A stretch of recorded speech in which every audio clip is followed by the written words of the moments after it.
By now, most of you have already heard about Jeffrey Epstein. Since the miniseries called Jeffrey Epstein Filthy Rich aired on Netflix, a lot more people became familiar with the name. The huge amount of money and the connections with the ultra-wealthy took him to the top, but what was then unknown was that he procured many young women and children, which were later on abused by him or some of his contacts.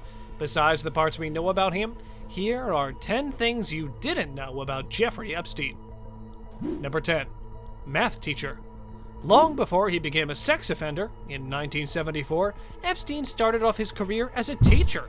To be more specific, he started working as a physics and math teacher for teens at Dalton School in Upper East Side of Manhattan. Even though he never actually received a degree from the university he attended, he still managed to get a job as a teacher, which was definitely questionable.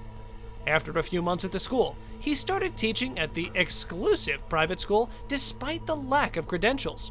His inappropriate behavior started early, and a couple of underage girls from the school noticed the behavior towards them, and it didn't stop there. After a while, in 1976, he was dismissed from the Dalton School for poor performance. But at the 2 years that he was at the school, he managed to gain some connections, which would later on lead him into his other jobs. Number 9. Banking and financial consulting. As we said, he did make some connections at the school, one of them being Alan Greenberg, the chief executive officer at Bear Stearns. So, after he left the school, the very same year, he managed to get a position as a low-level junior assistant to a floor trader at Bear Stearns. He quickly moved up in the company and became options trader, advising the bank's wealthiest clients on tax mitigation strategies. He was definitely one of the best at his job and had the skill they needed in order to keep the clients happy. After 4 years of working for the firm, he became a limited partner, and things were looking up for him. Well, up until 1 year after he made partner, he was asked to leave Bear Stearns for being guilty of a, quote, Reg D violation. Even though he no longer worked at the firm, he did stay quite close to Greenberg and was even a client up until the firm collapsed. Number 8. Founded his own company. Getting fired from Bear Stearns was probably the best thing that could have happened to Epstein, because if it wasn't for that, he would have never founded his own company. He worked quick and didn't lose time. A year after being fired, he decided to open his own firm called J. Epstein & Co., and according to multiple sources, he specifically marketed his services to those with assets over $1 billion. So, if you wonder where he got his money from, it's from this firm. One of his clients was Leslie Wexner, chairman and CEO of L Brands. Epstein operated directly from the Virgin Islands for tax reasons. He moved up into the circle of powerful and wealthy people pretty fast and did not see what was coming for him. Even though his company was doing extremely well, his dangerously illegal side hobby was slowly getting him into trouble. Number 7. Video recordings. Now, we know that Epstein was a sex offender, but what he actually did was find young girls and convince them to work for him. But along the line, he or some of his contacts were sexually abusing them. This went on for years, and after a while, one of his former employees spoke out and claimed that he has secret cameras all around his houses that would film private moments from every single girl. At this point, Epstein had a girlfriend which many claimed she knew what he was doing and helped him with finding the girls. The former employee said that all of the hidden cameras in the house would show footage of either a bed or a toilet, and since then, she accused Epstein of sexually assaulting her over 20 years ago. She confirmed that she would regularly see young girls still in their school outfits going upstairs in his mansion, and all of this was part of the lawsuit against him and his girlfriend. Number 6. Arrested and found dead in jail. After hearing all the things that were going down in his mansion in Florida, a lot of girls stepped up to share their story. But before all of that happened, one girl back in 2008 actually accused him of sexually assaulting her, which resulted in him pleading guilty and spending 13 months in jail. As soon as he got out, he quickly moved back into old habits, but his victims have finally had enough and decided to file a lawsuit against him. After long hours at the courthouse and looking back on old haunting memories, Epstein was convicted and sent to jail. But his story doesn't end there. While he was in jail, he had a suicide attempt, which was ruled as an attack from an inmate. But a few days after that incident, the guards found his unresponsive body on the floor. He died on August 10th from what looked to be suicide, even though there are still a lot of people who think he might have been murdered. Number 5. Powerful social circle. When you're worth millions of dollars, you get to hang out with the circle of the ultra-wealthy, and that's what Jeffrey did. He had a lot of connections with some of the most powerful people back then, such as Donald Trump, Bill Clinton, and even Prince Andrew.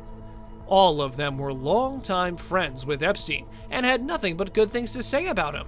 But as of recently, and as seen in the Netflix miniseries, all of these people were in his Florida or New York mansion at least once, and allegedly have been around the underage girls. And there's even a video and a photo of Prince Andrew with one of the victims who was part of the lawsuit. All of them, including Prince Andrew, have denied ever visiting his mansion in Florida, or even being around those girls, even though there are clear pictures of them. Number 4. Bizarre paintings. After Epstein was put in jail and the entire lawsuit came to an end, all of his properties were up for sale.